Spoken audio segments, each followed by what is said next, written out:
Hello everyone, Charles Watts here, the Arsenal correspondent at Goal, joining you from the Emirates where it's just finished. Arsenal 1, Brentford 1. Another game without a win for Arsenal. 3 games now in all competitions.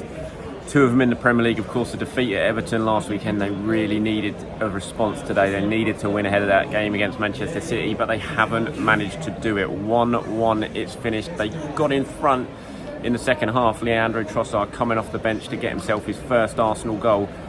They'd been second best all afternoon really up to that point. Brentford were very, very good. Arsenal were off it, but it looked like they were going to still find a way to win the match. But poor defensive play from a set piece. Arsenal struggled to clear it, and Ivan Toney ended up having a tap-in from about 2 yards out to get Brentford what was a very deserved equaliser.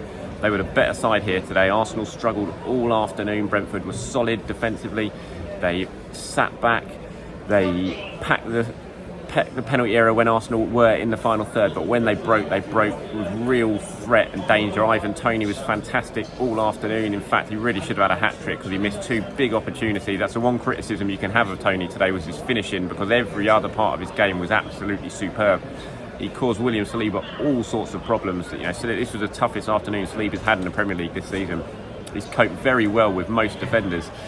Most strikers this season, but Toney was such a handful all afternoon. He won pretty much every aerial duel that was sent up to him. He held the ball up, he spun his man, and he just caused the Arsenal defenders, particularly Saliba, a lot of problems. And yeah, this was a tough afternoon for Arsenal. There was an edginess around the stadium which we haven't heard or felt so far this season. There's been so much momentum built up, so much energy, but it's definitely been sucked out of Arsenal a little bit in the last couple of weeks. The defeat at Everton was definitely a bit of a shock to the system. You kind of thought after it, was that all down to the whole Sean Dyche factor? But this was more worrying, I would say, than the Everton game, because Arsenal were just off it. They've been so good at home this season, caused teams so many problems, but this was a relatively comfortable day for Brentford. I think, like they said, they did have to come back, but that goal came out of nowhere for Arsenal. Nothing was really happening. Trossard came on and Saka got down the right, crossed it in. Trossard tapping at the back post. Massive goal for him. Looked like it was going to be the winner, but you can't say it was like Arsenal had been pummeling Brentford and that goal was coming. It absolutely wasn't. It came out of the blue, and that'll be the worry for Arteta, I would say, after this one, that his side just didn't really know how to deal with the Brentford's sort of defensive line and how they were shaping up against Arsenal. And I think that'll be a worry, because Arsenal have always managed to find a way through teams, no matter how they've set up, no matter how they've played.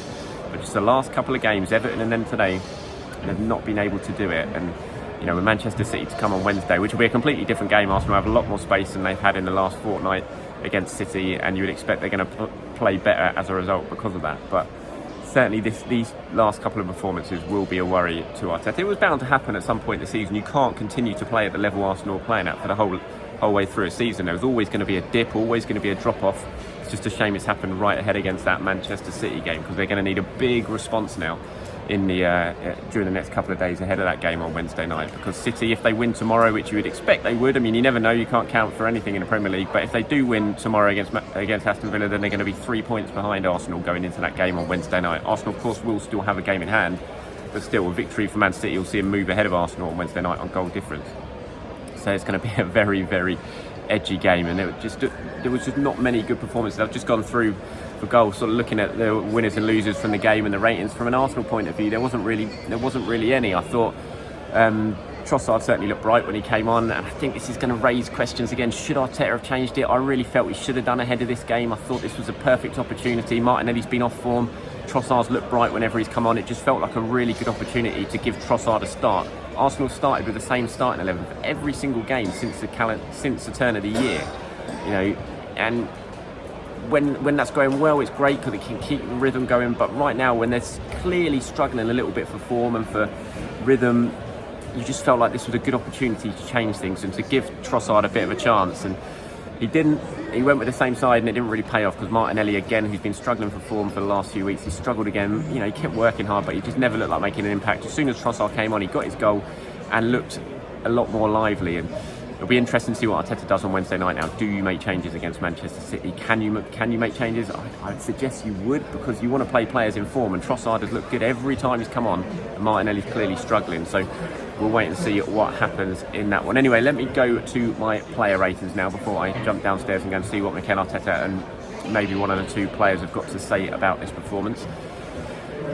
Okay, as you can imagine, as from what I've just said, the ratings aren't going to be particularly high for Arsenal players on this one because it was a pretty under par, underwhelming performance. Ramsdale, I thought, did nothing wrong. I thought he commanded his box pretty well.